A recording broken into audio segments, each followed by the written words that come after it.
You have been praying for years. You wake up before dawn, you fast, you quote scripture, you sow your seeds. Yet somehow, your financial situation never changes. Your business ideas keep failing. Your career feels stuck. And you look around at people who do not even go to church, and they are thriving. So you start asking the dangerous question, does God even care about my success? Here is what nobody wants to tell you. God cares deeply about your prosperity, but prosperity is not random. It is not luck. It is the result of obedience to specific principles. And right now, you are unknowingly violating those principles every single day. See, what keeps most believers poor is not one catastrophic sin. It is not some massive moral failure. It is the small, silent, invisible habits that slowly drain your potential like a leak you cannot see. Habits so normal, so accepted, so common that you do not even realize they are destroying your future. Today, we are going to expose 10 of them. And I am telling you right now, habit number 10 is the one that even pastors miss. It is the one that will completely change how you approach success.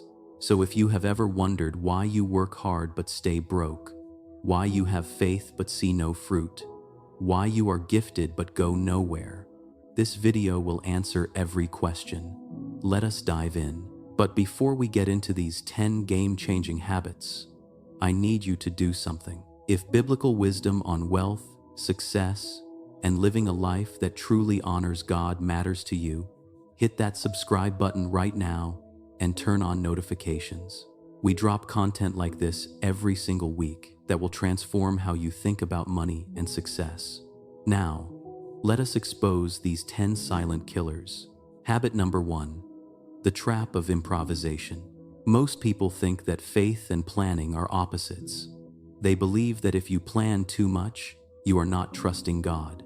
If you strategize too much, you are being worldly. So they just wing it.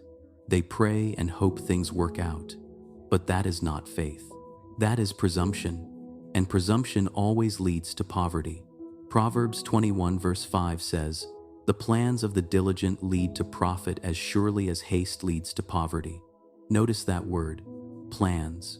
God is not impressed by chaos. He is not honored by disorder. Look at one of the wealthiest men in biblical history, Joseph. When Pharaoh had a dream about 7 years of abundance, followed by 7 years of famine, Joseph did not just pray about it. He planned for 14 years. He built warehouses. He organized a distribution system. He calculated how much grain Egypt would need. He created a nationwide strategy. And because of that plan, Egypt became the wealthiest nation on earth while every other country was starving. Meanwhile, those other nations were probably praying too, but they had no plan. And prayer without planning is just religious noise. Faith is not flying blind. Faith is hearing God's vision and then building the blueprint to execute it.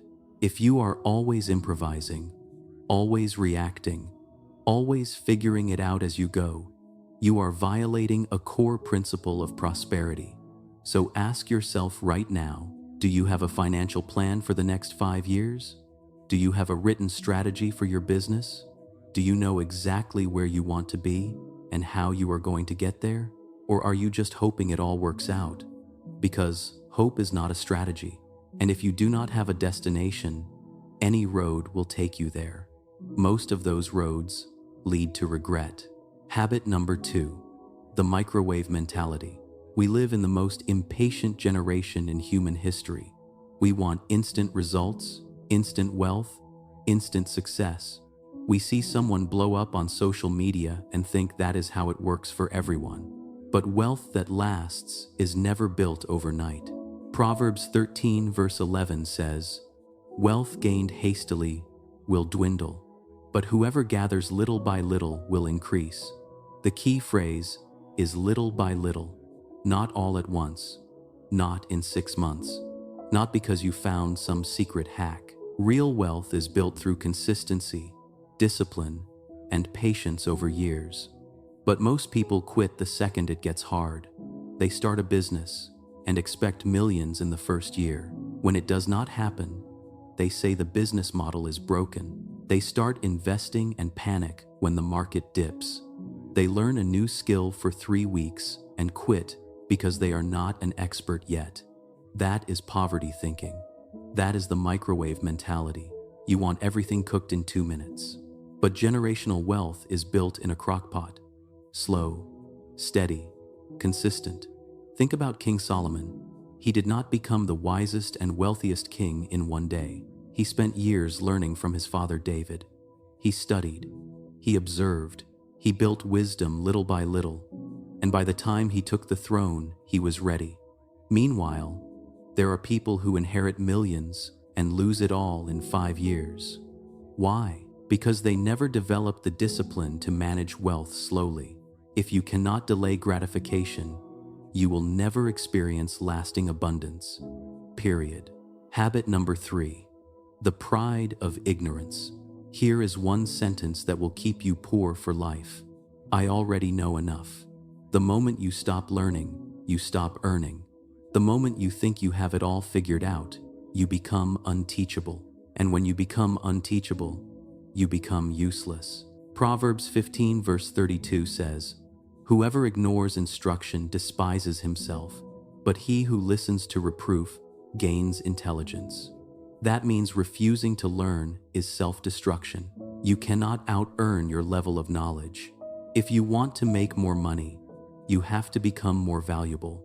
And you become more valuable by constantly learning. That means reading books, taking courses, finding mentors, listening to people who are 10 steps ahead of you. But pride whispers in your ear, "You do not need that. You are good. You already know what matters." And that voice will keep you exactly where you are for the next 20 years. Think about the wealthiest people on the planet. Warren Buffett reads 500 pages a day. Bill Gates reads 50 books a year. Elon Musk taught himself rocket science by reading. They are billionaires, and they are still learning. Meanwhile, the broke person says, "I do not need to read that. I am fine where I am." No, you are not fine, and your bank account proves it. Humility opens the door to wisdom, and wisdom opens the door to wealth. But pride locks both doors and throws away the key. Habit number 4. The bare minimum syndrome. Let me ask you a question. How much effort are you really putting in? Are you showing up on time or 5 minutes late? Are you doing excellent work or just enough to not get fired? Are you going the extra mile or stopping right at the bare minimum? Because mediocrity is a sin against your own potential.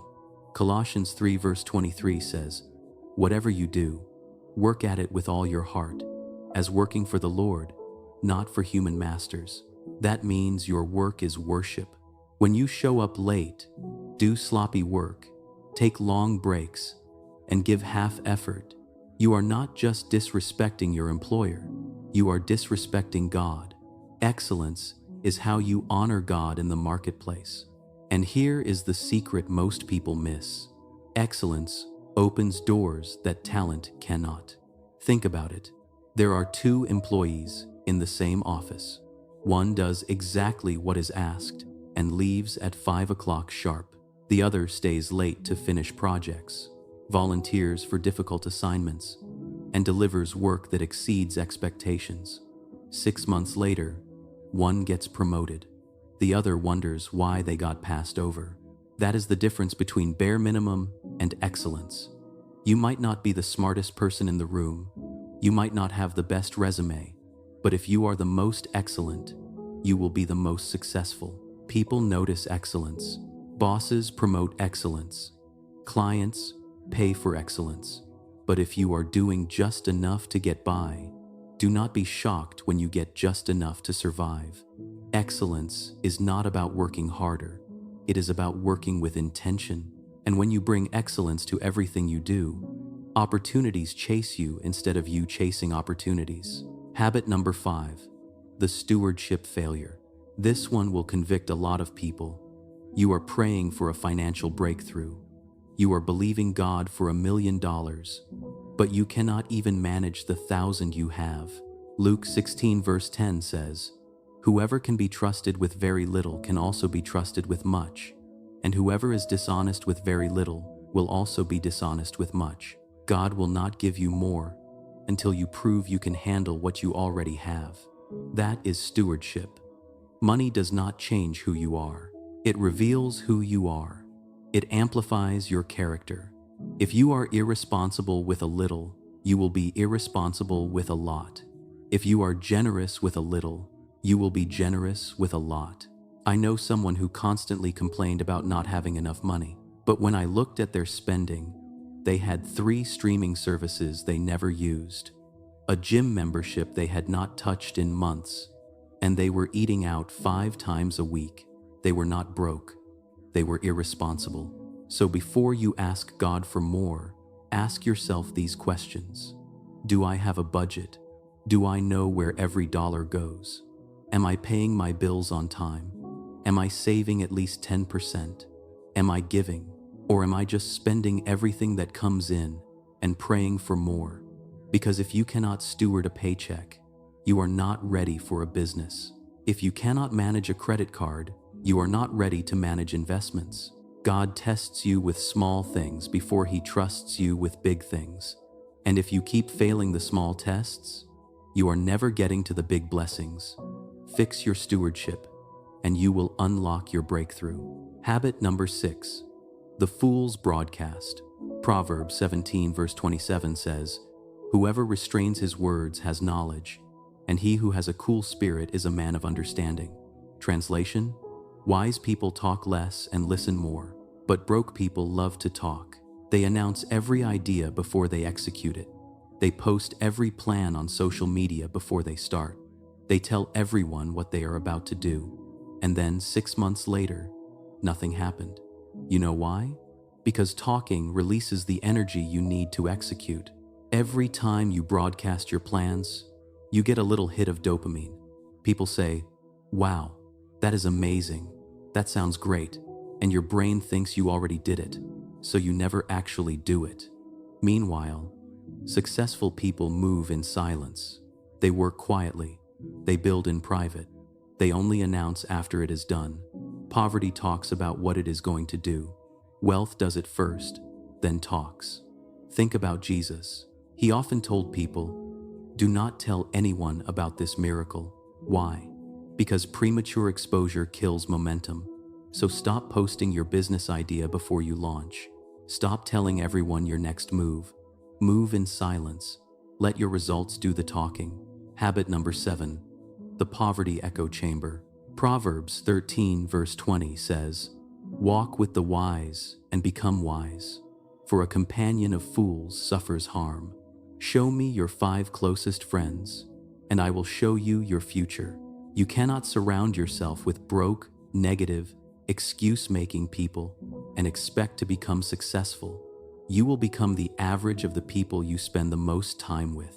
If everyone around you complains about the economy, blames the government, and makes excuses, you will start thinking the same way. But if your circle is full of builders, learners, investors, and dreamers, you will be pushed to rise. Iron sharpens iron, but rust spreads to rust. David had Jonathan. Jesus had his disciples. Paul had Timothy. Even the greats needed the right people around them. So, evaluate your circle. Are they celebrating your growth or quietly resenting it? Are they pushing you forward or holding you back? Because sometimes the biggest obstacle to your success is not your lack of skill, it is your circle.